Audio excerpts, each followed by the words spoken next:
Olá, tudo bem? Eu espero que todos estejam bem, em paz, né, segurança. Nesse vídeo a gente vai seguir a nossa série de estudos do panorama bíblico, tá certo? A gente tem estudado desde o Gênesis, né? A gente começou na sala das meninas lá na igreja, das mulheres, das senhoras. E aí, quando entrou a pandemia, a gente deu sequência nesse estudo com vídeos gravados. Então, nós temos vários estudos aí de livros da Bíblia, já no Novo Testamento, né? Quando entrou a pandemia. Depois eu vou até verificar qual foi o primeiro vídeo que eu consegui colocar no YouTube nesse tempo de pandemia. Hoje, o nosso objetivo é estudar a Epístola de Tiago. Epístola de Tiago. E eu já coloquei essa imagem inicial,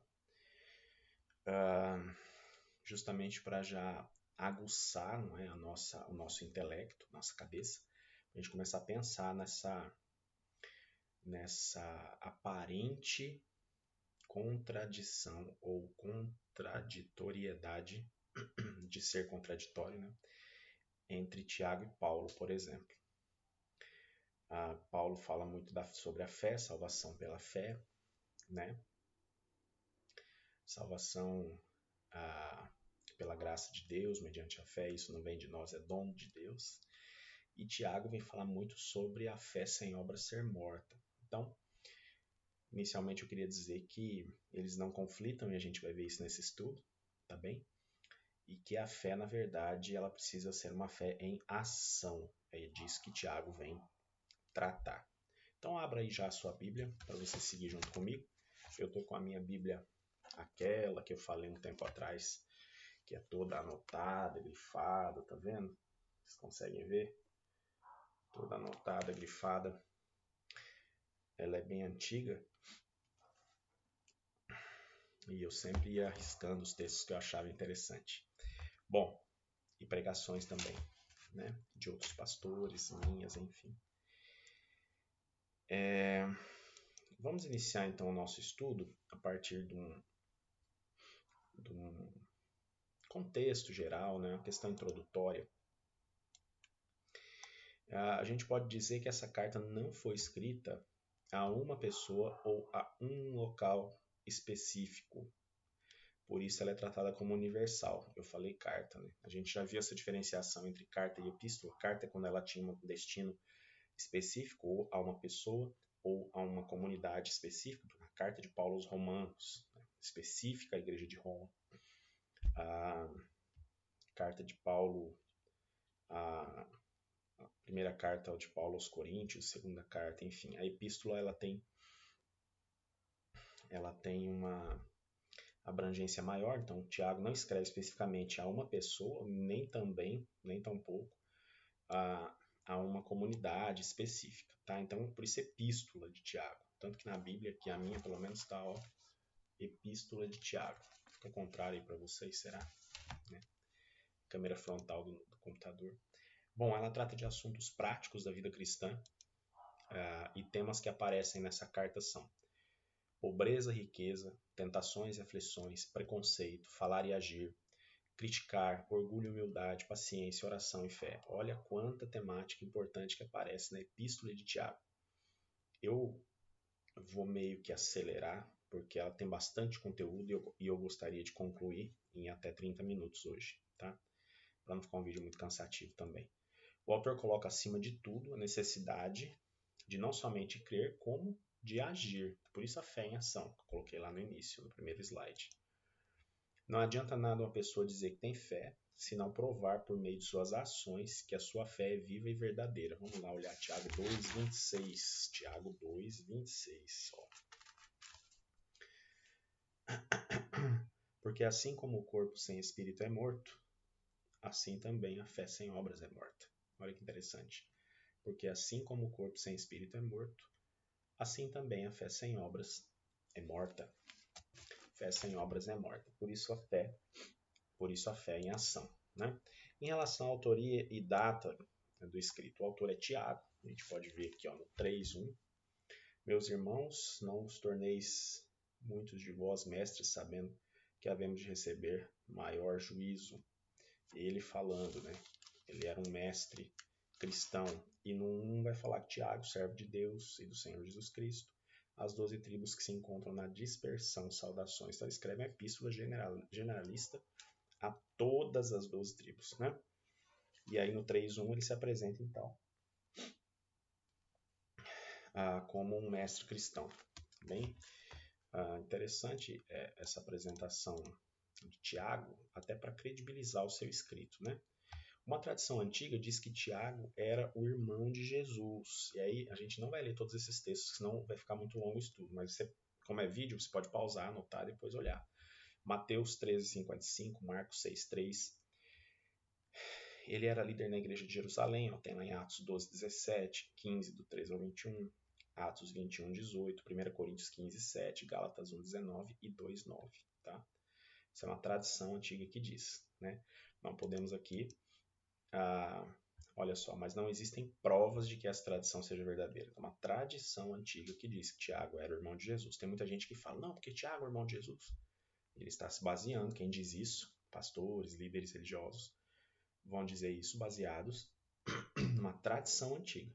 Tá? O que não significa necessariamente que, de fato, Tiago era o irmão de Jesus. A gente tem que tomar cuidado com essas afirmações. Alguns estudiosos chegam a sugerir que um cristão anônimo honrou com esta carta o nome de Tiago. Então, está vendo? Aqui já tem uma divergência. Então, a tradição antiga entende que ele era o irmão de Jesus. Só que alguns estudiosos vão sugerir que algum cristão anônimo honrou, escreveu essa epístola, né? Eu coloquei aqui com esta carta, mas é uma de caráter de epístola, porque é universal, com o nome de Tiago, irmão de Jesus. Deu o nome Tiago, honrando o irmão de Jesus, mas que foi algum outro cristão anônimo que a escreveu, né? Então, coisas que não tem como a gente afirmar. Isso aqui foi escrito milhares de anos atrás, 2000 anos atrás. Então, fica difícil a gente, né, cravar. Se Tiago, irmão de Jesus, é o autor dessa carta, vamos então considerar aquela tradição antiga, que é a que tem mais estudiosos que concordam. Então, ela foi escrita antes de 70 da era cristã. Antes de 70 da era cristã. Por que será que eu estou falando isso? Por causa da vida de Tiago. Tiago, até onde ele vive, se é o irmão de Jesus, né? Até onde ele viveu, então, ele não viveu mais que 70 da era cristã, então tem que ter sido escrita antes. Muito provavelmente tenha sido ele, né? Mas nós não temos como cravar, nós não encontramos onde o autor estava, tá? Às vezes a gente via que Paulo estava preso enquanto escreveu alguma coisa, né? Os destinatários são todos os cristãos daquele tempo. Cristãos daquele tempo. Vocês viram lá o 1:1? As 12 tribos da dispersão, 12 tribos espalhadas, né, no início do cristianismo. Olha só, cristãos membros de uma igreja organizada, provavelmente, ou de igrejas organizadas, pois Tiago faz referências específicas ao culto público, está lá no capítulo 2, do 1 ao 4, faz referência a presbíteros, olha aí, meus irmãos presbíteros, lá no 5:14. Está alguém entre vós doente? Chame os presbíteros da igreja e estes façam oração sobre ele, ungindo-o com óleo em nome do Senhor. Inclusive, que orientação para oração e unção com óleo. Tem muitos pastores tradicionais, né, que são contra a oração e a unção com óleo. É bíblico. Tiago 5:14, inclusive, para chamar os presbíteros para, impondo as mãos também, ajudarem em oração. E também tem um rito de cura, né?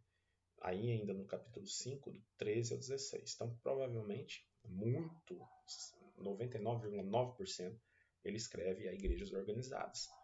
Porque ele fala do culto, porque ele fala de presbítero. Para ter um culto organizado, tem que ter uma igreja, uma comunidade que se reúne. Para ter presbítero, tem que ter tido escolha, eleição. E para ter rito de cura, tem que fazer parte de um contexto de rituais ou ritos religiosos. Então, igreja organizada, tá?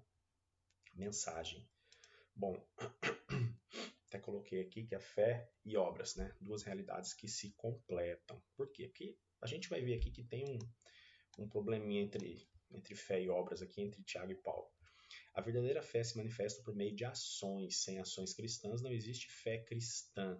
Olha só, tá lá no 1, do 22 ao 27 e no 2, do 14 ao 26. Tá bom? Deixa eu dar uma olhada aqui no 22 a 27. Você pode olhar na sua Bíblia.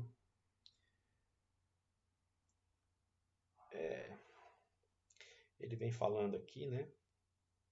Sobre tornai-vos, pois, praticantes da palavra e não somente ouvintes, enganando-vos a vós mesmos. Aí se alguém é ouvinte, mas não é praticante, papapá, e assim vai. E até o verso 27, né? Se alguém supõe, ao 26, se alguém supõe ser religioso, deixando de refrear a sua língua, antes enganando o próprio coração, sua religião é vã. A religião pura e sem mácula para com o nosso Deus e Pai é esta: visitar os órfãos e as viúvas nas suas tribulações e a si mesmo guardar-se incontaminado do mundo. Esse verso 27 é interessante, ó. A religião pura e sem mácula é essa: visitar os órfãos e as viúvas nas suas tribulações. Esse visitar aqui não é ir na casa da pessoa, tomar um café, comer um bom pão de queijo, apesar da gente poder fazer isso. Esse visitar no sentido de ir até a pessoa que está passando por tribulações e ajudá-la naquele problema, naquele momento difícil, tá bom? É nesse sentido da visita. Bom, em primeiro lugar, obras não produzem fé, ok? Senão que a gente estaria pregando o espiritismo, né? Mas a fé produz obras, tá certo? Então, a obra não produz a fé, mas a fé produz obras. E as obras vão confirmar a fé. Olha como é uma lógica. Não adianta eu fazer um monte de coisa que isso não vai produzir fé. Mas porque eu tenho fé, é que eu faço várias coisas, várias obras. E essas obras que eu faço vão confirmar a fé que eu digo ter, que eu afirmo ter. Né? 2. O contraste é entre a fé sem obras e obras sem fé, e não entre fé e obras. Aqui, então, o que está em jogo, o que está em discussão, que envolve a temática da Epístola de Tiago, não é entre fé versus obras, muito pelo contrário, é um contraste entre aquela fé sem obras ou aquelas obras sem fé. As duas estão erradas. Fé sem obras é morta, e obras sem fé não é cristianismo, é espiritismo. Tá certo? Então, em terceiro lugar, a questão não é uma opção entre fé e obras, mas sim entre fé viva e fé morta. Né? Olha que interessante, não é que eu vou optar, ou eu tenho fé, ou eu pratico obras. O que eu vou fazer é optar se a minha fé é viva ou se minha fé é morta. Se a minha fé é viva, eu sou praticante de boas obras. Eu amo o próximo, eu ajudo aquele que está necessitado. Agora, se a minha fé é morta, eu não faço nada disso, tá certo? Então, quarto lugar, Tiago nunca afirma que as obras podem salvar, em momento algum. Em momento algum, tá? Mas sim que a fé genuína e viva sempre redundará, ou seja, terá como consequência boas obras. Vou repetir. Tiago nunca afirma que as obras podem salvar, mas sim que fé genuína e viva, né, não morta, viva, sempre vai ter como consequência boas obras, certo? O ensino de Tiago contradiz o ensino de Paulo acerca da justificação pela fé? Boa pergunta, porque existiu muita discussão no primeiro século entre a epístola de Tiago entrar ou não no cânon bíblico. Ela quase ficou fora, né? Quase não entra ali por várias razões de incompreensão da teologia paulina e da teologia da epístola de Tiago. Então vamos comparar Paulo e Tiago. Eu fiz um quadro comparativo e aí eu coloquei assim, ó. O que Paulo rejeita são obras sem fé. O que Tiago rejeita é fé sem obras. É certo? Até aqui ok. Até aqui ok. Paulo nega a eficácia das obras antes da conversão. Tiago apela à necessidade das obras depois da conversão. Então veja bem, o que Paulo nega em relação às obras é a sua eficácia antes da conversão, certo? Tem que converter para que as obras têm a sua eficácia, senão elas não fazem sentido. E Tiago apela à necessidade das obras também depois da conversão. Então, os dois estão falando do mesmo momento, tá certo? Do mesmo momento. Ó, Paulo declara como alguém é justificado. Tiago enfatiza como alguém deve viver depois de justificado. Então, veja bem, Paulo está questionando obras antes da conversão. Paulo está declarando como alguém pode ser justificado, né, na cruz do Calvário. E Tiago está falando da necessidade de obras depois da conversão, ou seja, concordando com Paulo. Antes não faz sentido. E Tiago está enfatizando como alguém deve viver depois de justificado. Então, se Paulo está falando do zero até a conversão, justificação, Tiago está falando dali para frente. Ok, você foi justificado, é salvo, convertido. E agora? Não é? Então, não são conflitantes, são complementares. Paulo confirma a declaração por Deus da nossa retidão. Tiago fala da demonstração da nossa retidão. Então, ó que diferente. O que Paulo está falando, a gente pode observar que Paulo está falando para aqueles que ainda precisam converter, tá certo? Aqueles que estão no processo da conversão. E Tiago está falando daqueles que já se converteram. A epístola de Tiago já é para a comunidade dos já convertidos e o foco, o objetivo dos escritos paulinos é evangelização e conversão. O foco, o objetivo do escrito de Tiago não é evangelização e conversão, é orientação, é doutrina. Tanto é que nós vimos vários assuntos e temáticas que têm a ver com a vida cristã e com o dia a dia de quem já é convertido. Por isso que ele fala da demonstração da nossa retidão. Se Deus declara a nossa retidão no momento da justificação, Tiago fala, ok, então agora vamos demonstrar essa retidão declarada por Deus. Abraão foi justificado porque creu em Deus. Abraão foi justificado porque obedeceu a Deus. Aqui eu volto a falar, o foco e o objetivo de Paulo e Tiago são diferentes, não é? Por isso que eles não são contraditórios, porque Paulo está falando de uma realidade da necessidade da conversão e da justificação, e Tiago está falando de uma realidade daquele que já se converteu, já foi justificado, né? Então, um tem a ver com crer e outro tem a ver com obedecer. Então, eles não são conflitantes, eles são complementares. Tudo bem aqui, então? Não existe conflito entre Paulo e Tiago. Um não está jogando o conceito do outro fora. Nenhum está dizendo que... Tiago não está falando que a fé não serve para nada e nem Paulo está dizendo que a obra não serve para nada. Só que cada um está olhando no momento da vida da pessoa diferente, da pessoa humana. Então, Paulo está vendo até como ele chega à conversão e justificação, e Tiago está vendo ali para frente, ok, convertido, justificado, e agora demonstra isso, e agora mostra isso, e agora obedeça, não é? E cumpra o que a palavra diz para fazer.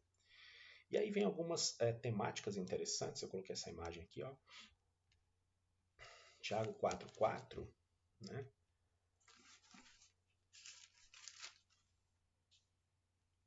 Tiago 4,4, que vai dizer o seguinte, ó. Infiéis, não compreendeis que a amizade do mundo é inimiga de Deus? Aquele, pois, que quiser ser amigo do mundo, constitui-se inimigo de Deus.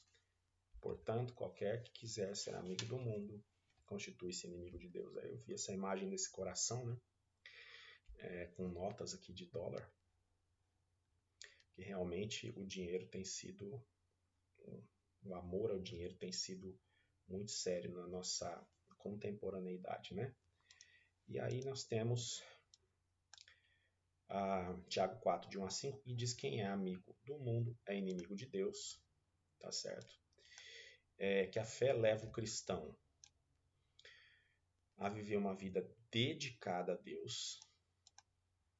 O próprio Deus lhe dará a força necessária para viver uma vida de amor e pureza. Aí a gente vai encontrar aqui no capítulo 4, do 7 ao 10, tá certo? Tá lá, sujeitai-vos, portanto, a Deus, mas resisti ao diabo, ele fugirá de vós, e assim vai. Verso 10, humilhai-vos na presença do Senhor, e ele vos exaltará. Tá? Tiago 4, 7 a 10 ali. Quem quer ser amigo do mundo, da sociedade, dos valores da sociedade, aí será inimigo de Deus. A segunda coisa, que é uma temática forte na epístola de Tiago, é o poder da língua. Muita gente precisando de esparadrapo na boca, né? para falar menos bobagens. Pois bem, capítulo 3, de 1 a 12, vai falar da necessidade de dominar a língua. Texto muito conhecido por todos nós, até porque muitas mensagens e estudos bíblicos a gente só precisa praticar, né, de verdade, dominar essa língua aí, né? Ele usa expressões fortes, né, para falar sobre o mal que a língua pode causar à comunidade. Muito fortes as expressões que Tiago usa. A língua é um fogo, ó, um mundo de maldade, está lá no 3, verso 6. Ela é má, cheia de veneno mortal, 3, verso 8. Olha só como são palavras duras para falar sobre a língua e o poder da língua. Tiago fala que ninguém é capaz de controlar a língua, lá no 3, verso 8, certo? Apenas a verdadeira sabedoria, a que vem de Deus, pode livrar a pessoa desse poder destruidor. E aí ele está lá no capítulo 3, do 13 ao 18. Nós precisamos clamar o quê? A verdadeira sabedoria que vem de Deus, para poder nos livrar do poder destruidor da língua, tá certo? Outra temática interessante da epístola é a volta do Senhor Jesus, que a volta está próxima. Então, lá no capítulo 5, do 3 ao 9, ó, a gente vai olhar aqui, ó, 5 do 3 ao 9, e a gente vê aqui que a vinda do Senhor não tarda, tá certo? A vinda do Senhor não tarda. E a exemplo dos outros escritores do Novo Testamento, Tiago também não tinha dúvidas de que em breve Jesus voltará como juiz de todos. Vamos lá. 5 do 7 ao 20, né?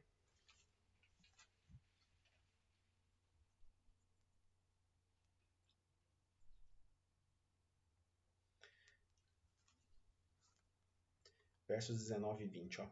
Meus irmãos, se algum entre vós se desviar da verdade e alguém o converter, sabei que aquele que converte o pecador do seu caminho errado salvará da morte a alma dele e cobrirá multidão de pecados. Bom, a ideia dos escritores do Novo Testamento, meus irmãos e minhas irmãs, é sempre de uma volta, a volta de Cristo buscar a sua igreja naquela época, naquele tempo deles ainda, né? Então, como nós imaginamos que Jesus está voltando, até por causa da maldade humana e de tantas coisas que vem acontecendo, mas o fato é que os autores do Novo Testamento têm essa mesma percepção, a mesma percepção, que é a de que Jesus estaria voltando naquela época. E já se passaram 2000 anos, né? Jesus não voltou ainda, mas nós cremos que a volta do Senhor não deve estar longe, até pelas maldades da humanidade que cada vez aumentam mais. Então, só enfatizando, a gente precisa enfatizar que nem Paulo e nem Tiago conflitaram entre si em momento algum.